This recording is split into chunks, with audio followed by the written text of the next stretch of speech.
What's up, everyone? So I got a fun little just trial project I got for the Miata today.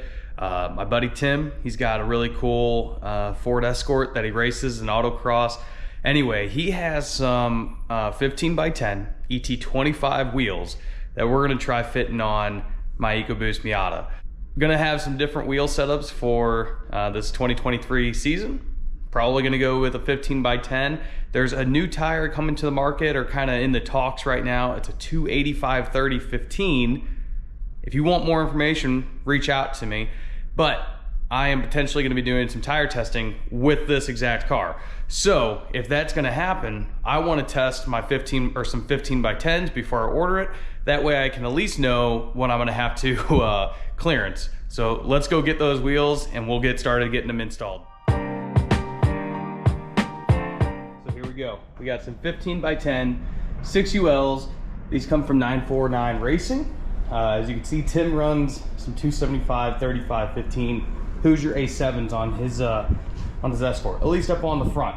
So anyway, I want to see how they fit on this thing. I know I have some pretty pulled and rolled fenders on this thing that fits these 245s like a cakewalk. Let's see if we can fit these 275/35/15s.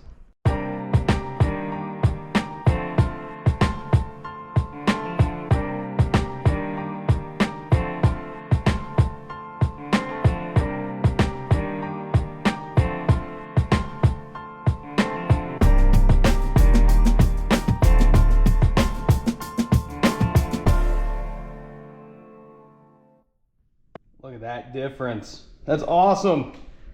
So much bigger. So, got it all ready to go. Now it's just time to test fit these 15 by 10s.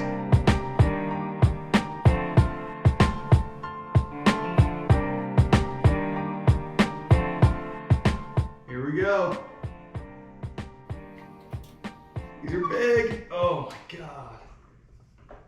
Crunch. That's gonna crunch really bad, I'm sure. Look at that. We're either gonna have to do a lot more pulling or something. I think the fronts I have some more that I can pull. The rears might tuck up in there. It'll be close. I'm more worried about inside clearance. So this is on the rear. You can see we can go in quite a bit more. We probably have half an inch or so that we could go in, which makes me want to try to find like a 15 by 10 ET, like maybe 30 or 35. But then we have to run staggered. Let's go take a look up front and see what we're dealing with. All right, so I feel a little defeated right now. On the inside of the front tire, full lock right, it is touching or just extremely close to the sway bar. So that's a little disheartening. I know Tim has to run spacers. Kind of let down, but it depends on what we have to do with the front fenders. I also want to raise this car up quite a bit. So yeah, I'm gonna turn the wheel the other way and check out and see what we have clearance wise on the back side of the wheel, or turning left. So now that. All right, so we have on full left, it hits right here on the fender. Under compression, the front hits. The rear has some more, some more room before it hits, but I think it will also hit. So anyway, what I'm gonna need to do before I go and get some 15 by 10s is either try pulling these fenders out or cutting into this fender. I really don't want to cut into the fenders right now, especially because I don't know if I'm gonna get that 285 for sure or not. If that 285 does for sure get onto the market and I get a set for this thing, absolutely, I'll cut into the fenders and give it some more room, potentially do flares and stuff like that for the future.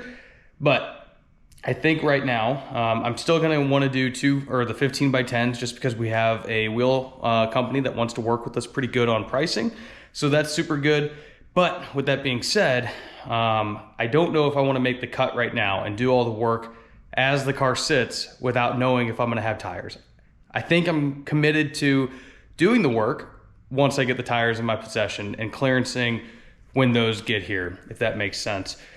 Long story short, I don't want to end up going or being stuck with a 245/40/15 for this race season or next because I couldn't get the 285/30/15.